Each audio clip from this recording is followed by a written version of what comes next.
Hello les guys, c'est la Gogawazo pour une nouvelle vidéo, ou plutôt que dis-je, pour un nouveau podcast. Donc aujourd'hui, je voulais vous parler du sujet suivant, les parents vampires et comment s'en prémunir. Car dernièrement au travail, j'ai été confrontée à un client un peu particulier. Donc je vous explique tout ceci tantôt. Le titre peut paraître un peu loufoque, mais vous allez vite comprendre qu'il existe vraiment des parents qui agissent comme des vampires, comme des sangsues, des parasites qui sucent ton sang, ton énergie vitale jusqu'à la dernière goutte. Donc pour ceux qui ne le savent pas, je bosse en finance et j'ai eu il y a quelques jours un client assez particulier. Donc je vous explique un peu sa situation. Donc la personne en question, c'est un jeune adulte d'une vingtaine d'années qui travaille comme préposé aux bénéficiaires. En France, c'est un genre d'aide-soignant. Donc il touche environ 3 000 $ par mois.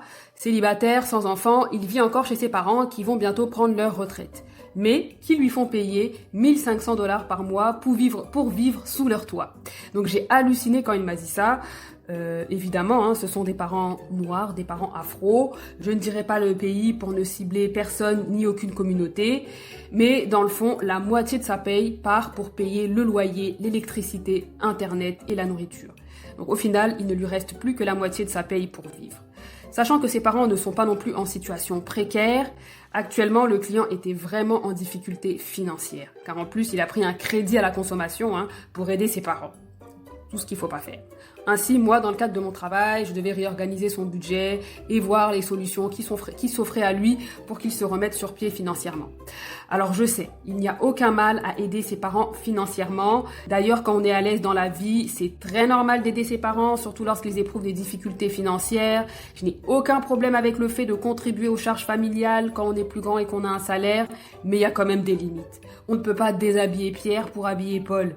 On ne peut pas le faire au détriment de sa propre santé financière. D'ailleurs, même la personne concernée me disait qu'elle en avait déjà parlé avec des amis, des connaissances qui travaillaient et vivaient encore chez leurs parents et qui ne contribuaient pas autant chaque mois. C'était genre des 300, voire au pire des 500 $ par mois comme contribution aux charges, mais sans plus. C'était pas la moitié de leur salaire, 1 500 $ comme ce jeune homme. Et en plus, en vivant chez leurs parents, ses amis économisaient davantage parce qu'ils avaient moins de charges à payer. Donc là, le problème, c'est que le jeune homme, en plus, il avait un peu peur d'en parler à ses parents et de se positionner franchement. Ainsi, le premier conseil que je pourrais donner serait de parler franchement avec vos parents. Tu sais, quand t'es jeune, t'es dans la vingtaine, tu commences ta vie, tu ne peux pas te permettre d'avoir autant de charges fixes. Faut que tu économises pour ta vie, faut que tu économises pour tes projets.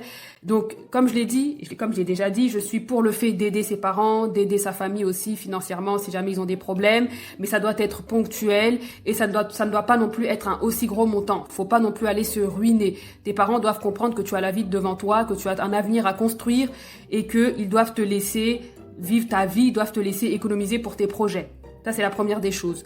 Deuxième des choses, bien établir son budget. Il y a beaucoup de gens qui ne font pas attention à leurs dépenses ni à leurs revenus, qui dépensent sans compter, sans vérifier leur compte bancaire. Surtout quand tu sais que tu es dans une situation particulière comme ce jeune homme, il faut prendre ta vie financière au sérieux. Fais-toi un budget et respecte-le. C'est pas le moment d'aller s'endetter, d'aller s'acheter des voitures à hors de prix, d'aller se prendre des prêts à la consommation. C'est pas le moment. Troisième conseil, cherchez à déménager. Si tes parents ne veulent rien entendre, c'est leur droit. À la fin de la journée, t'es leur enfant, tu vis sous leur toit. Comme on dit, ton toit, ta loi. Tu ne vas pas commencer à te rebeller et à n'en faire qu'à ta tête. Garde quand même de bonnes relations avec tes parents. Par contre, tu commences à te chercher un autre appartement. Tu déménages, tu te cherches ton propre toit, ton propre chez-soi. Quatrième conseil, ne pas hésiter non plus à aller chercher de l'aide avec un professionnel. Si jamais tu éprouves des difficultés financières qui te semblent insurmontables, consulte ton conseiller financier, ton conseiller bancaire dans ton institution financière, ou alors un syndic en insolvabilité. Ou alors, si jamais c'est des problèmes plutôt psychologiques, consulte un psy, un professionnel de la santé, ton médecin traitant. Et si c'est juste au niveau relationnel, essaie d'en parler avec des amis qui sont proches, avec des membres de la famille qui seront un vrai soutien pour toi, des gens de confiance toujours. Encore une fois, comme je vous l'ai dit, j'insiste, je ne suis pas contre le fait d'aider et de soutenir ses parents vieillissants ou en difficulté, mais il ne faut pas le faire à son détriment. Comme ce jeune homme dont le salaire ne lui suffisait plus du tout pour vivre et qui était même endetté à cause de ça et qui pouvait plus rien faire, qui se serrait la ceinture chaque mois, aucune sortie, aucune activité, aucune épargne, rien. Donc voilà, c'est quelques conseils pour se prémunir de parents vampires. Ceci conclut la vidéo d'aujourd'hui. Dites-moi ce que vous en pensez. Commentez, partagez, likez. Ah oui aussi, je vois qu'il y a beaucoup de personnes qui regardent mes vidéos mais qui ne sont pas abonnées. N'hésitez pas à le faire si vous trouvez que mon contenu vous est utile. Sinon, on se dit à la prochaine pour une nouvelle vidéo. Bye.